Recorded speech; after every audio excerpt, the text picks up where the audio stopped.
Maharashtra diaries में आज हम बात करेंगे राज्य में बढ़ते हुए कोरोना के खतरे की। आपको बता दें कि महाराष्ट्र में लगातार कोरोना वायरस के मामले बढ़ते जा रहे हैं और इसको देखते हुए महाराष्ट्र का हेल्थ डिपार्टमेंट अलर्ट हो चुका है। साथ ही साथ बात करेंगे चंद्रपुर की, जहां पर बाघ के हमले लगातार बढ़ते जा रहे हैं। पिछले 13 दिनों में बाघ के हमले में लगभग 9 लोगों की जान चली गई है और 2 लोग घायल हैं। लेकिन जो आदमखोर बाघ है वो अब भी वन अधिकारियों की हिरासत से बाहर है। इसके अलावा बात करेंगे महाराष्ट्र सरकार के ई टैक्सी के फैसले की, जिसको लेकर रिक्शा और टैक्सी यूनियन ने मुंबई में बड़े पैमाने पर आंदोलन करने की बात कही है। चलिए विस्तार से जानते हैं ये तीनों मामले और किस तरह से इन मामलों को लेकर ये महाराष्ट्र में सुर्खियों में बने हुए हैं। नमस्कार, आप देख रहे हैं लोकमत हिंदी।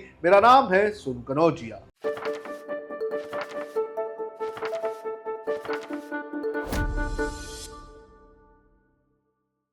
सबसे पहले बात करेंगे कोरोना वायरस की। आपको बता दें कि एक बार फिर से महाराष्ट्र, तमिलनाडु और केरल में कोरोना के मामले बढ़ते हुए जा रहे हैं। आपको बता दें कि महाराष्ट्र में सबसे ज्यादा कोरोना के एक्टिव मरीज पाए गए हैं। आंकड़ों के अनुसार राज्य में इस वक्त 132 एक्टिव मामले हैं। आपको बता दें कि सोमवार को 52 मामले दर्ज किए गए थे, जिसके बाद हेल्थ डिपार्टमेंट एक्टिव हो गया था और अब राज्य में सबसे ज्यादा 132 कोरोना के मामले दर्ज किए गए हैं। आपको बता दें कि जिस तरह से ये जानकारियां सामने आई हैं और नए मामले सामने आए हैं, उसके बाद हेल्थ डिपार्टमेंट ने कई सारे फैसले लिए हैं। लोगों को भी अलर्ट रहने के लिए कहा है और अलग अलग अस्पतालों को भी अलर्ट पर रहने के लिए कहा गया है। आपको बता दें कि कोरोना का ये जो नया वेरिएंट है JN1, ये लगातार बढ़ते जा रहा है और इसी ने चिंता बढ़ा दी है। आपको बता दें कि महाराष्ट्र में जनवरी से लेकर अब तक कोरोना वायरस की वजह से 2 लोगों की जान जाने की खबर भी सामने आई है।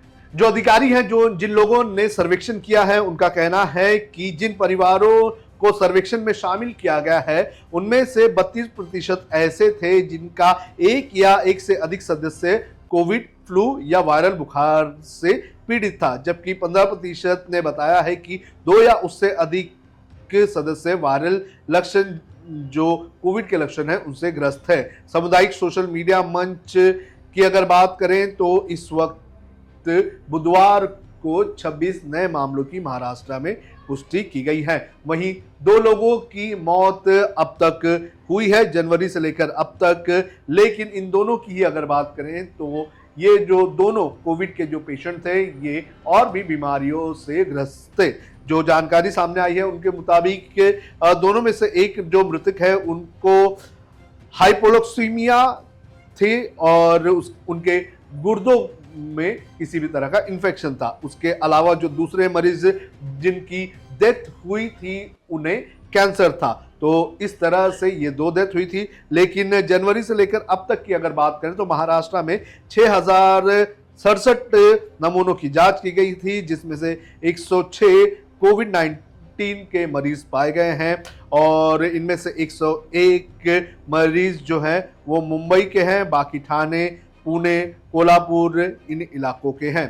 तो इस तरह से कोविड के मामले महाराष्ट्र में लगातार बढ़ते जा रहे हैं। अब बात करेंगे महाराष्ट्र के चंद्रपुर में, जहां पर एक आदमखोर बाघ का आतंक देखने मिल रहा है। महाराष्ट्र के चंद्रपुर में आदमखोर बाघ का खतरा लगातार बढ़ते जा रहा है। जानकारी के अनुसार पिछले 13 दिनों में इस आदमखोर बाघ ने 9 लोगों को अपना शिकार बनाया है। ताजा मामला जो सामने आया है, ताजा मामला बुधवार का है, जब कारवन गांव के एक बुजुर्ग को इस आदमखोर बाघ ने निशाना बना लिया। जानकारी के अनुसार सुबह लगभग 7 बजे किसान जो है, जिनका नाम बंडू परशुराम उराड़े बताया जा रहा है, वो अपने मवेशियों को चराने के लिए खेत में गए थे और उसी वक्त उस बाघ ने उनके ऊपर हमला कर दिया, जिसकी वजह से उनकी मौत हो गई। इसके बाद वहां पर उन्हें बचाने के लिए उनका भतीजा किशोर उराड़े आया जो कि 35 वर्षीय था, उसे भी बाघ ने घायल कर दिया।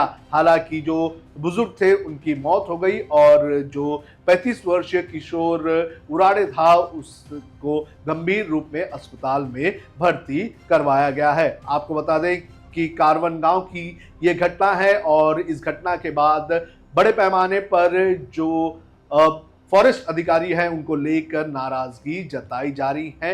जो गांव वाले हैं और जो परिजन हैं मृतकों के, उन लोगों का ये कहना है कि वो उनके जो शव है उसे नहीं लेंगे, अंतिम संस्कार नहीं करेंगे जब तक आदमखोर बाघ को जो वन अधिकारी है वो पकड़ नहीं लेते हैं। आपको बता दें कि पिछले 13 दिनों में इस आदमखोर बाघ ने 9 लोगों पर हमला किया है, 9 लोगों की जान गई है और 2 लोग इस बाघ के हमले से घायल हैं। आपको बता दें कि सुबह सुबह और रात के वक्त ये आदमखोर बाघ जो है वो लोगों पर हमला कर रहा है।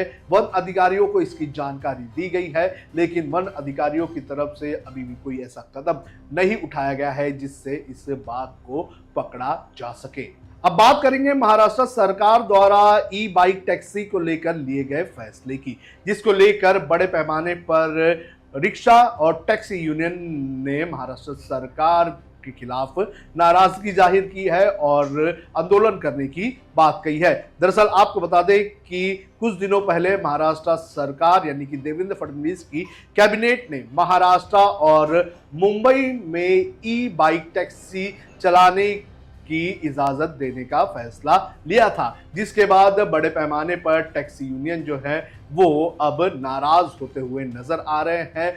जहां पर एक तरफ सरकार का ये कहना है कि इस फैसले के चलते राज्य के 20,000 से भी ज्यादा जो युवा हैं उन्हें रोजगार मिलेगा, तो वहीं दूसरी तरफ टैक्सी और रिक्शा यूनियन के लोगों का ये कहना है कि सरकार के इस फैसले से लगभग 15 लाख ऑटो ड्राइवर्स पर आर्थिक संकट आ सकता है और उनका रोजगार खतरे में आ सकता है। आपको बता दें कि इसके पहले कुछ ई बाइक टैक्सी चलाने वाले सर्विस प्रोवाइडर्स हुआ करते थे, लेकिन महाराष्ट्र सरकार ने एक ऐसी ही सर्विस चलाने वाली एजेंसी के पास पर्याप्त लाइसेंस नहीं होने की वजह से उसका लाइसेंस कैंसिल कर दिया था। लेकिन अब महाराष्ट्र सरकार ने ये फैसला जो है ले लिया है कि ई बाइक टैक्सी जो है वो मुंबई समेत मुंबई के आसपास के इलाकों में चलेगी, जिसको लेकर टैक्सी यूनियन और रिक्शा यूनियन ने नाराजगी जताई है। आपको बता दें कि महाराष्ट्र सरकार ने जो फैसला लिया है उस फैसले के